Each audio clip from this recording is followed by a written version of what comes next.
The book of 2 Timothy, chapter 3.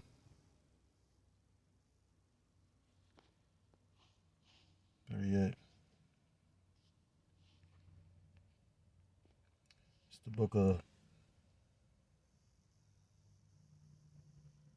2nd Ezra. It's the book of 2nd Ezra, chapter 15. Starting at verse 1, and it reads, Behold, speak thou in the ears of my people the words of prophecy, which I will put in thy mouth, saith the Lord Yahweh Ba'ashem Yahushai, and cause them to be written in paper, for they are faithful and true. Verse 3, Fear not the imaginations against thee, let not the incredulity of them trouble thee that speak against thee. Verse 4, For all the unfaithful shall die in their unfaithfulness. I'll start off by giving all praise, all honor, and all glory to Salakia. Verse 5 is still meeting here. Behold, saith the Lord Yahweh Ba'ashem Yahushai, will bring plagues upon the world, the sword, famine, death, and destruction. For wickedness hath exceedingly polluted the whole earth, and their hurtful works are fulfilled. I want to start off by giving all praise, all honor, and all glory to God, Loyam La Yahweh, Ba'ashem Yahushai, Ba'ashem Rachakadosh B'Katam. I say double honors to my apostles, the elders of the great millstone, who teach and do rule well. Peace and salutations to the Akim across the four corners of the earth, pushing the truth with faith and with sincerity, as well as risking their lives and their freedom to do so, now more so than ever. Shalom to the Akim and the Aqua that they're listening and learning, Lord, willingly this is edifying. Shalom to the Israelite foreigners scattered abroad, and other nations appearing like the other nations, but whom subscribe to this truth. To you I say shalom.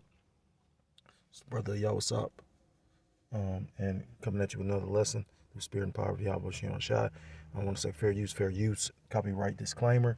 This video is being played basically for teaching the scriptures. I'm not making any profit off of it. Come on. No, they didn't do that. That's some bullshit. That's satanic. There you go. Who said you could ask me out? Do you even have an ability? The NYPD announcing another major crackdown. There will now be checkpoints at the bridges, tunnels, and major roadways to confiscate illegal scooters. Hundreds of illegal scooters. So here we have another moped-related crackdown. This one comes after a gang member assaulted the police while riding one. But this is the second crackdown in as many months, suggesting that this new wave of crime foreign to our city streets is not only here to stay, but is growing. Some might call that the sweet sound of justice, the crunching of more than 200 illegal mopeds. There's murderers on these bikes, there's shooters on these bikes, robbers on these bikes, reckless drivers. Yeah, the mopeds have gotten out of control. Bad guys have been utilizing them, again, as escape vehicles. They're using them to sneak up on victims. They've committed robberies, burglaries, assaults. One example happened just this week. Police say it happened after they were addressing a robbery pattern and tried to pull over the suspect on a scooter, headed the wrong way. We removed more than 41,000 illegal motorized scooters, mopeds, ATVs, 41,000. The criminal population has been emboldened. I mean, it stems from defund the police. They want to resist arrest. They want to fight off police officers. So now, as these illegal vehicles get crushed, the city hopes so too do plans to commit more crime.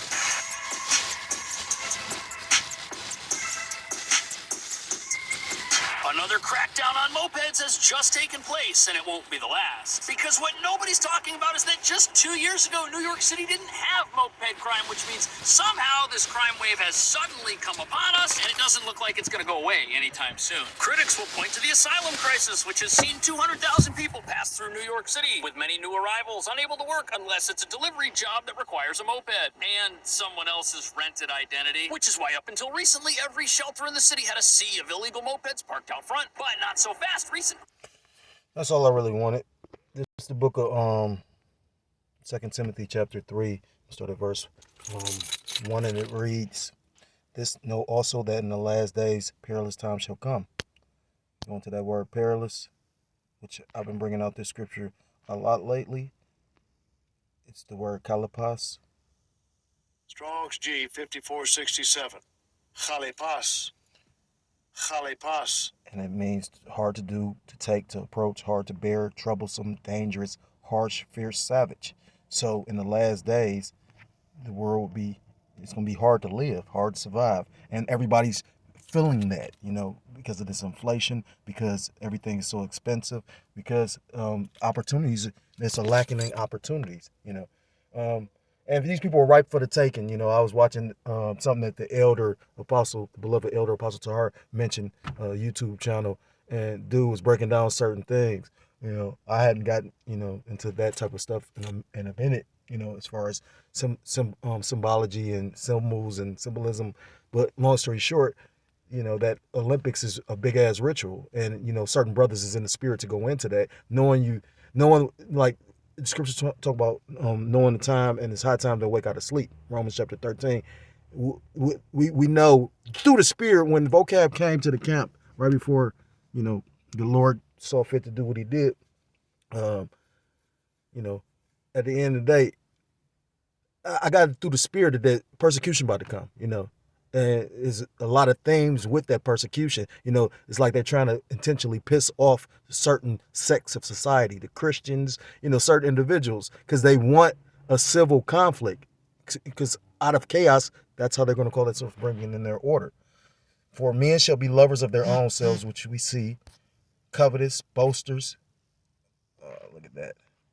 Covetous, boasters. This is satanic.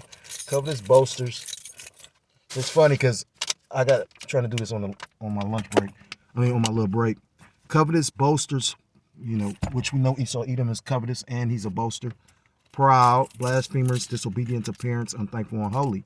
Without natural affection. We're coming to that time.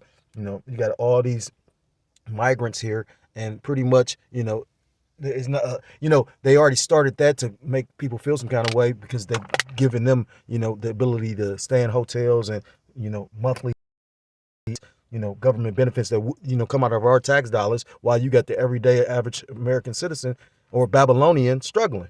Yeah. So, they're pressure bust pipes. There's this ancient saying, anybody that's worked with their hands, that's a true saying for a reason.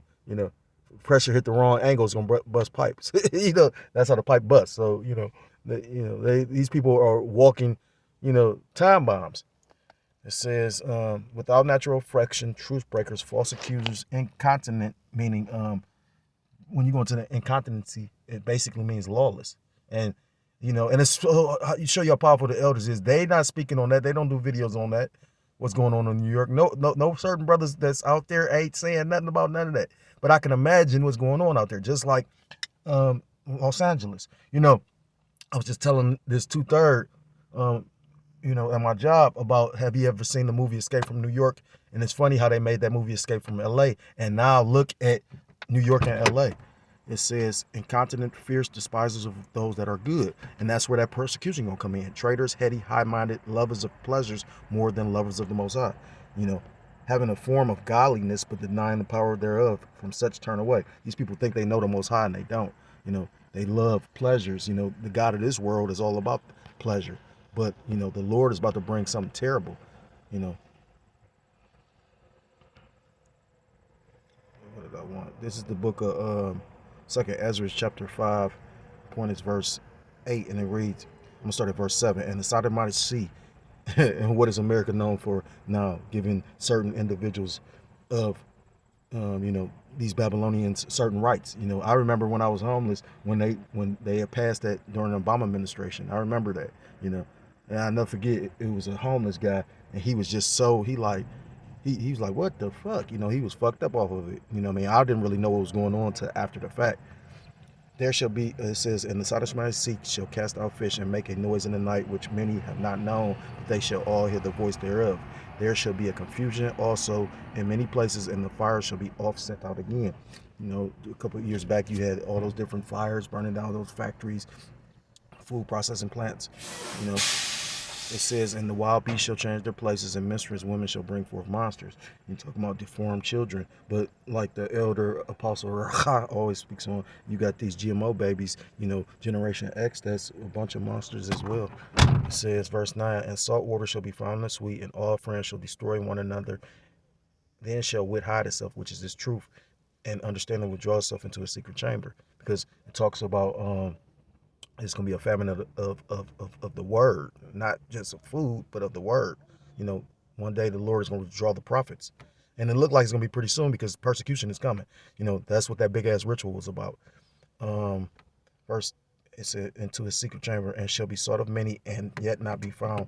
Then shall unrighteousness and incontinency be multiplied upon the earth.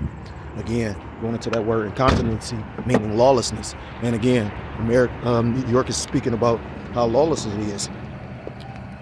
It's the book of Matthew chapter 24. And the point is verse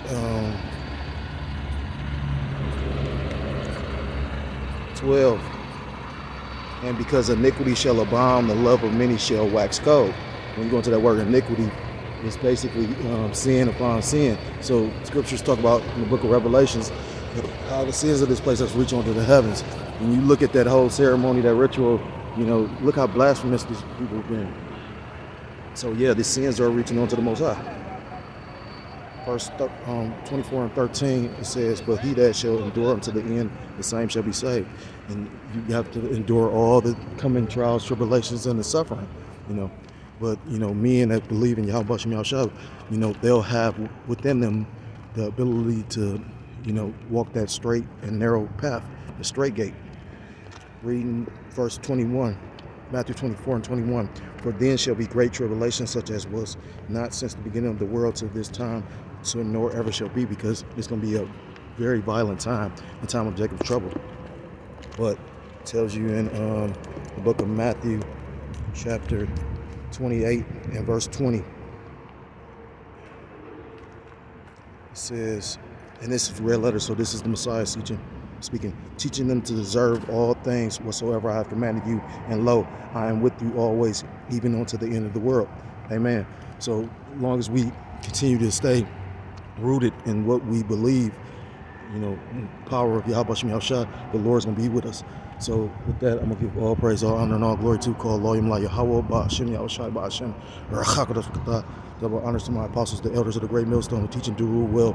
Peace and salutations to the Akim, most of the four corners of the earth, pushing the truth with faith and with sincerity, as well as risking their lives and their freedom to do so, now more so than ever. Shalom to the Akim and the Aquath out there listening and learning. Lord willing, do this edifying. Shalom to the Israelite foreigners scattered abroad in the land of other nations, appearing like the other nations, but subscribing to this truth. To you, I say shalom.